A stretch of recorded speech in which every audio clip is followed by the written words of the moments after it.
Hello and welcome back to My Mom's Basement, ladies and gentlemen. It is Robbie Fox, and I am here with the NWA president, William Patrick Corgan. We are here ahead of the NWA Crockett Cup going down on March 19th and 20th at the Nashville Fairgrounds, which just sounds nice to say. NWA at the Nashville Fairgrounds sounds old school, sounds like wrestling. How are you doing? I'm good. I feel like I'm in your mom's bedroom. It might Kind of sound looks like terrible that, though, yeah. actually, now that I say it out loud. I'm not in your mom's bedroom. I'm in your guest room.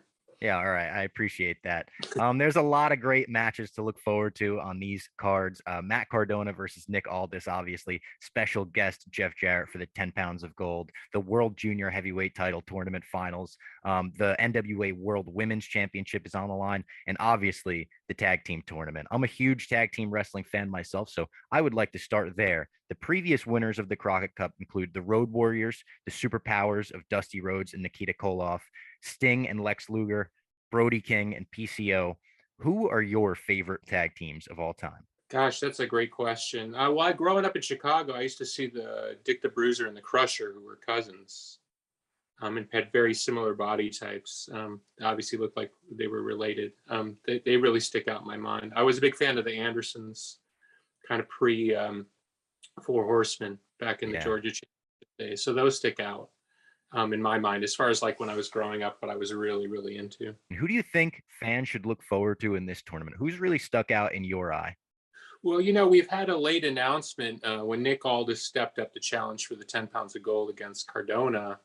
That left a hole because he was going to be in the tournament with Doug Williams, who's, arguably the most legendary UK wrestler of all time.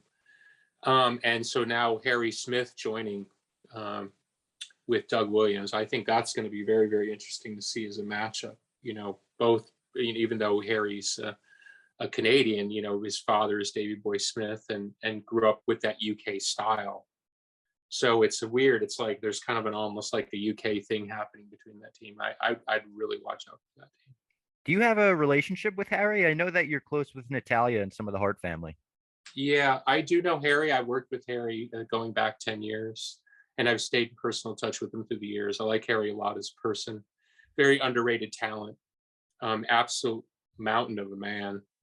And I'm glad he's finally coming to NWA. It's something we've tried to put together before, and it's just never happened. In fact, the last time we tried to put together, he went to the WWE for, as they say, for a cup of coffee.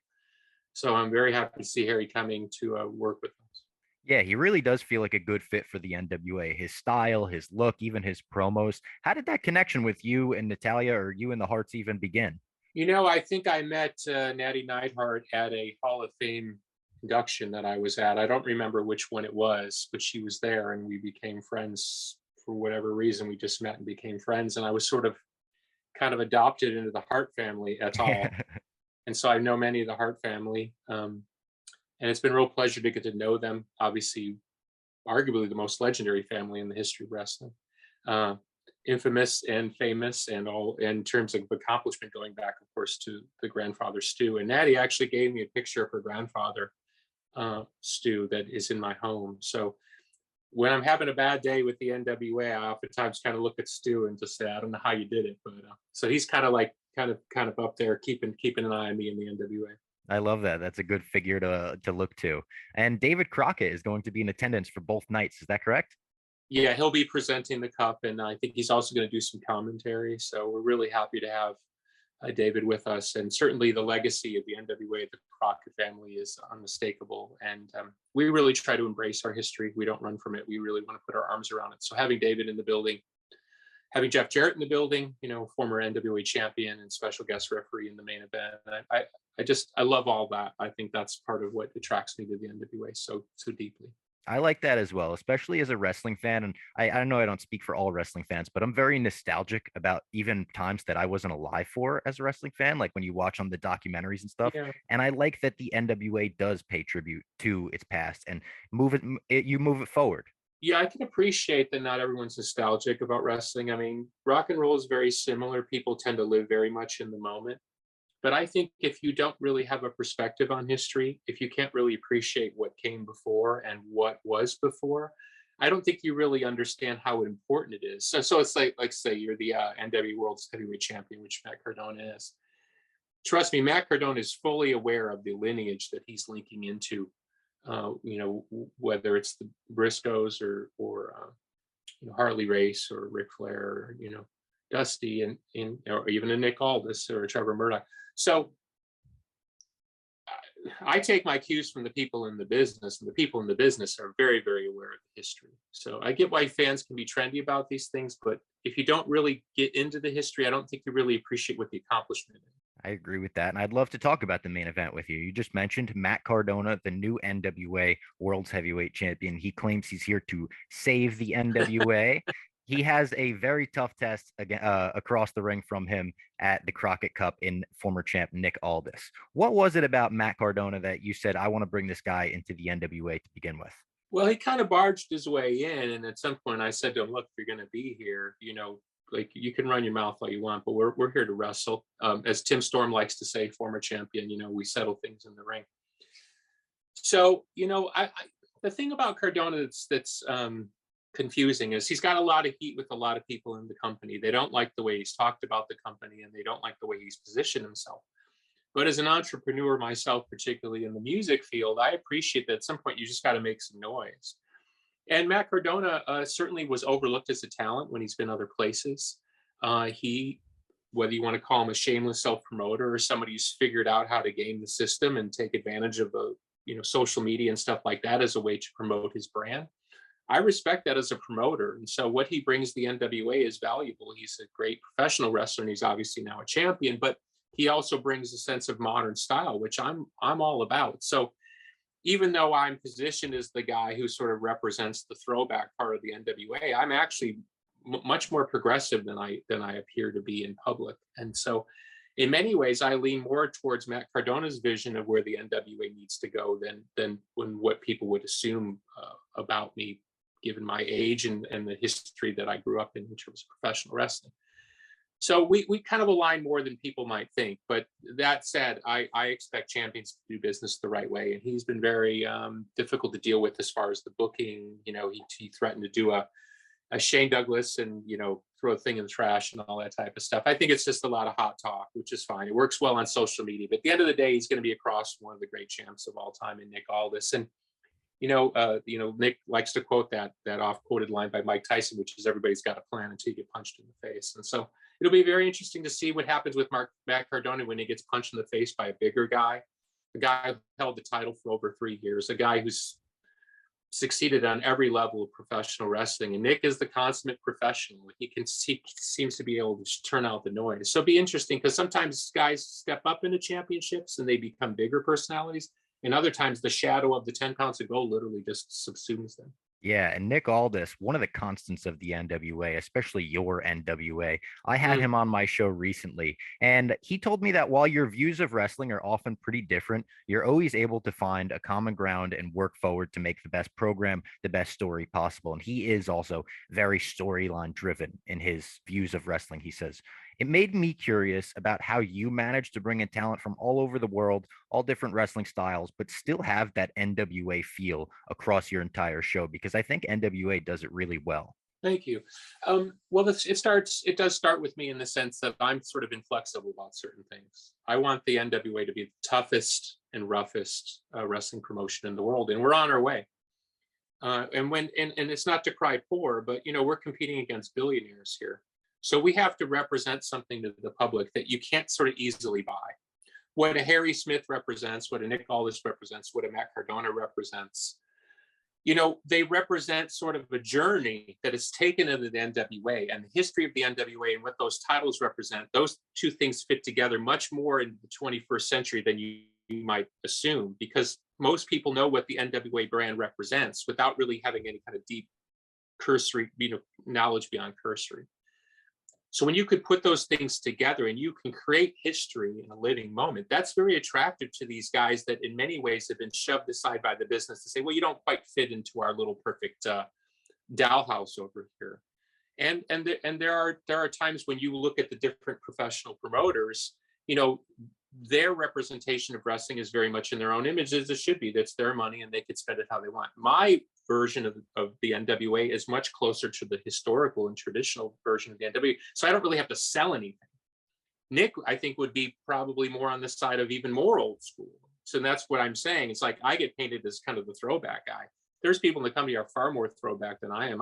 I'm much more 21st century, and I think that has a lot to do with my music career, because I'm constantly confronted trying to attract people your age to, why they would want to listen to a band in its 34th or 35th year. I mean, I have to deal constantly with new media and new marketing, and so that tension point between Cardona, there's almost not different eras, but different sort of ideological frames, I think, is what makes the NWA interesting, and really goes back to what the NWA was, which different territories clashing together. So I think we're kind of figuring that out much more than people realize. And once we do figure it out, we're going to be a very dangerous promotion to deal with, because we'll offer something that literally nobody else is offering, including the WWE. I agree. Your product is already, like, we talk about having the alternate brands in wrestling. That's like a kind of a buzzword at this point. Oh, we want an alternative product. The NWA legitimately offers that. Like, it is out there. I think it is a dangerous product already. You mentioned your music career. Do you think managing talent in bands and across music your whole life almost gave you a crash course on how to do it in wrestling? Is it similar in any way? Oh yeah. In fact, there was a recent incident where a talent was unhappy about something. And I mean, it was like the same thing I would say in a band meeting. You know what I mean? It's like, leadership is a weird thing, and this is maybe a bit of a digression from what we're here to talk about, but leadership is a funny thing. You can lead by example. Some people are like, they're quiet leaders. They just, I'm going to do, and you follow me or don't follow me, I don't care. I'm much more articulate about what I'm after. But essentially, my message to anybody I'm in business with is the same. I put myself in this position. I have a vision. Here's the vision. You either agree with it or you don't. If you agree with it, we're going to do good business together. And if you don't, we're not going to do business together, because you're going to have to go start your own wrestling company or your own rock band. And that's always the position I've taken. So having 30 plus years of experience in those kind of trenches, it does help when you're dealing with talent. And look, I want talent to be the best, to believe they're the best, and want to all be champions. I don't want meek, mild people. This is a brutal sport. What it does to the body alone is oftentimes like you want to cover your eyes, So if you're going to be in it, you gotta want to win, and when the NWA is here to win. So it doesn't surprise me that people are agitated or they have a different vision of the way it's going to work. But at the end of the day, I have to have ultimate confidence in what my vision is. And I think one sneaky, if anybody's even interested in this digression, is being a leader is oftentimes being willing to admit that you're wrong. You know what I mean? I don't consider myself 100% right. I have to be more right than I am wrong. And in the businesses I've committed to in professional wrestling and music, I've been more right than wrong. And that's just what I have to stand on. It's an interesting subject, which is why I'm bloviating about it. I think it's an interesting subject as well. It's interesting hearing you speak about that because, like you said, you've oftentimes been more right than wrong. Speaking about your vision, though, you purchased the NWA in 2017. Is the current product what you're putting forth what you envisioned back then, or has it evolved in developing the company into something else? Sure. I think it's kind of in the general neighborhood of what I started out to do, but I've had to adjust. One thing, of course, was the success of Power. A lot of people didn't think Power would work. It did work, and it continues to work. But, the whole idea with Power was to be a little bit more kind of 21st century of the moment, social media, and have surprises and kind of, not fun isn't the right word, but have a little bit of a wink to it. Not be overly serious. But because of the way things have lined up, Power has had to be our flagship program, rather as opposed to a sort of a standard traditional program that you would see from everybody else. So it's had to stress test what Power represents. And so Power is kind of an amalgam of what I would want it to be versus what it needs to be. As far as the rest of the product, I think we're finally now in this kind of fifth year pivoting towards what I want the NWA to be in the 21st century. It's a lot easier to talk about than accomplish, because first of all, you have to build a culture. So when you have a Harry Smith, who I do go back, like I said, 10 years with, I still have to be able to point to and say, look, this is what the NWA represents. Do you fit into this or don't you? That oftentimes is a bigger selling point than how much and how long.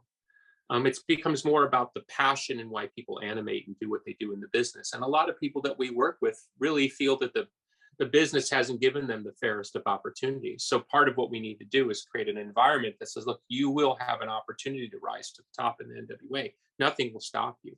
And I think if you look at the diversity of our roster, the different backgrounds that people come from on every level, including internationally, I think you see that it really is a company of opportunity. And I know your vision of wrestling is a bit different than those of AEW or WWE, but as they are the two major companies, do you try to keep up at all with their weekly product or what is going on in that realm? Of course, yeah, of course. I mean, I pay a lot of respect. Look, first of all, I wish I had that kind of money to play with, so all respect to that. There's no shade on that.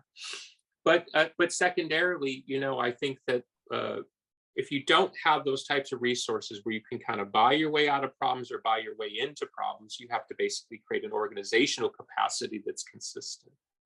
And that's what I've really tried to focus on. There's something that we do talk about in relation, well, probably more so to AEW than WWE. But it's this ability to create kind of matchups which look really good on paper, which don't need a lot of promotional energy to get a fan to buy into. And then you see it with other independent promotions that are sort of following that model and you even see AEW talent, and they've come to work for us too. Thank you, Tony. But, we're basically, you take someone who's on national television, suddenly they're doing an independent promotion and they're facing some independent legend, stuff like that. So it makes the matchup. I get that that's very kind of the moment, and it's very 21st century, particularly with social media, but I still don't think the biggest parts of the business are in that kind of booking on paper. I still think you need to invest people in storylines. And I think you need to look no further than the UFC, who's, you could argue, is the most successful promoter in the world, whether it's boxing, MMA, or wrestling. They do invest a lot of energy in telling you why these matchups matter and what the personal animus is or isn't. Even if it's like they had the thing recently with the two guys that were used to be on the same team. And yep, that was a big pay-per-view for them without, I don't think there was really even a title on the line, if I remember. No title on the line. It was a top 15 pay-per-view they ever did. Yeah, right. One of the biggest pay-per-views they've ever done without a belt on the line. So why does UFC, who's arguably the biggest promoter, why did they invest all that time? Because I think at the end of the day, the biggest business in promotion is in believing in the narrative form. And so I'm completely committed to that, even though right now it doesn't seem to be the trendiest way to do it. No, you could see that in 10 pounds of gold, though. I feel like 10 pounds of gold is more similar to that of like the UFC pre-fight documentaries than the WWE video packages or what we're used to in pro wrestling. It's more long form. The stories can breathe. You could really like you said, kind of tell the audience why the stories matter. And I assume that's the goal of it. Yeah. And I don't want to make, for all I know, you're 100 years old, but I'm assuming you're young. But, you're a generation that's growing up on Netflix, and you're not traditional sitting in front of the television like we did. I think there's a space for professional wrestling that does combine that kind of deep dive, long form Netflix, ESPN 30 for 30, UFC bigger packages, and then let's call it the modern promotional business. I do think there's a way to get there. I'm not in a financial position to do it exactly the way I want to do it, but I do think it can work. And I do think it's somewhere in that formula, somewhere between 10 pounds of gold and creating world-class pay-per-view events. I agree. I mean, I grew up on even buying wrestling documentaries on DVDs and stuff. And like, that's the stuff that wrestling fans love. I mean, they're still making documentaries about the Attitude Era or 20 years later, and there's 100 of those. But just to jump in, Vince Russo, he was arguably the most polemic figure in wrestling, has been arguing for years that wrestling, as it's moved away from its mainstream roots and moved more to a niche, now you're selling more stuff to a smaller and smaller audience, which numbers wise seems to be the indication. I still don't believe in that philosophically. I still believe that wrestling at its heart, and it's the way it was designed to operate best, is a mainstream product. And in order to create a mainstream product, you need to have a variety of reasons to appeal to a wider demographic. And look, up until AEW came along, I mean, the people behind the scenes were saying, I think the average age of a wrestling fan was over 50 years old or something like that. So obviously AEW has brought a lot of younger fans back into the fold, which is fantastic. And I think the success of AEW will pay dividends for the entire wrestling business for generations to come, including stars that we don't even yet know are going to be stars. So that's all the good part. But I still think at the end of the day, wrestling is at its best as a mainstream product that appeals to a lot of people. And when it gets to be too niche, I think you lose something that wrestling was never designed to be a niche thing. If you look at footage from 1950, you literally see grandmas in the front row. And I'm sorry, I'm happy to market to grandmas just as much as I'm happy to market to 20-year-olds. I do think there's a wider audience out there that will watch professional wrestling if it's properly presented, but we're just not there right now as a business. I'm glad that that product exists, though. When we have the AEW who markets to the hardcore fans and stuff, I'm glad we also have the NWA where you can watch it with your grandma. You can say, "Isn't this the funniest thing in the world?" And it's all that There's a kind of great stuff. marketing tag. NWA, watch it with your grandma. That's how a lot of people got into wrestling, though. You know, like watching it with their grandma back in the day. I literally started watching wrestling with my 81-year-old Belgian great grandmother who barely spoke English. So that's my introduction to wrestling, was through my great grandmother. There you go. You don't even need the language barrier. It's just like, look, suplex. We both know suplex. Yeah. A couple more questions for you, and then I'll get you out of here. I appreciate the time. What are your favorite entrance themes in wrestling history? From a music background, from a music mind, do you have any that you're like, that's awesome? I'm a music guy, but I'm not a big music entrance fan guy.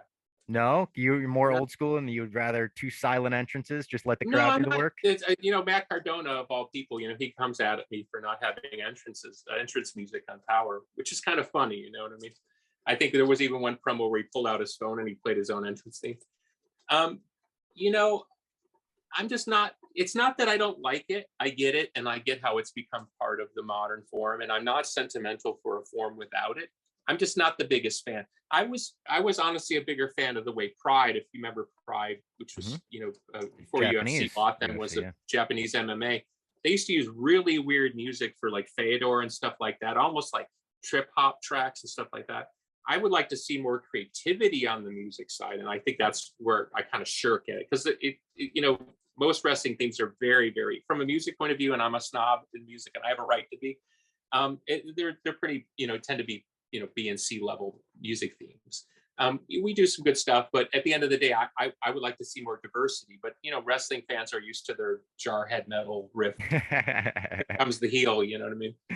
Yeah. Did you ever get approached to do a theme back in the day? Like they were going back to, in the Jim Johnson days, there were some themes that were going out to the artist of the time. Yeah, I did talk to WWE about it at some point, and that did go nowhere. I can't know. I think it was a mid-level staffer that when they booted it up, it went nowhere. I did some stuff for TNA, but as far as doing a wrestling theme dedicated, no. Lately, I've been working with Jeff Schroeder, who's been the guitar player in Pumpkins for over 15 years.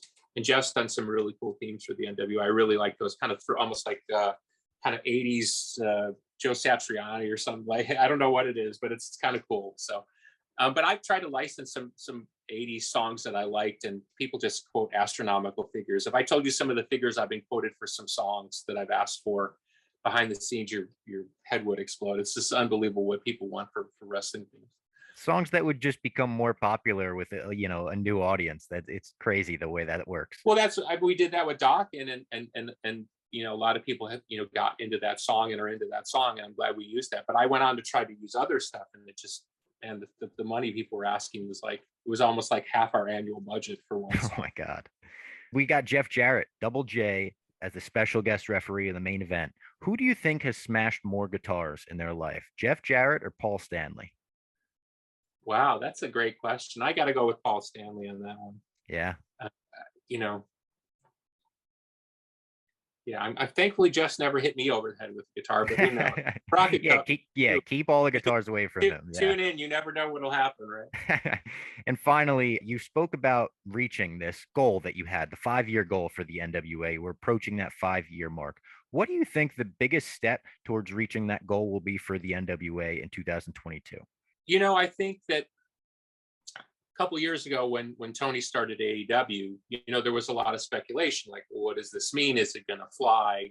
How much is he willing to spend? Blah, blah, blah. Well, all those questions have pretty much been answered, and he's been very successful at it. So now that the market is sort of stabilized down, myself as a wrestling promoter, I can look at the landscape pretty clearly and say, well, WWE is over here, AEW is over here, and then you have, let's call it other quasi-independents, Game Changer, Impact, and the NWA. I think the fixedness, and I don't even know if that's the word, of WWE and AEW's position really kind of opens the market towards, the vision that I have, which is I think the middle is wide open. And I don't think anybody's going to do the middle like we will.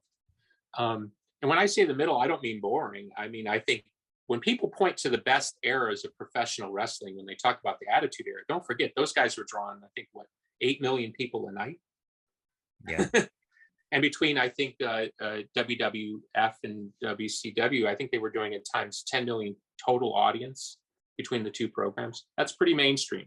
Yeah. So I'm not talking about a product that lacks danger or an edginess to it. I'm talking about appealing to a certain crowd for a certain set of reasons. I have a lot of respect for hardcore wrestling fans. People are really steeped in every nuance of it. And I think there's a sort of beauty to it, because my business on the music side sort of runs on some level off of those fans who pay attention on a daily level. But as has been the case with my band, and as is going to be the case with the NWA, the success is always going to be predicated on reaching a wider audience.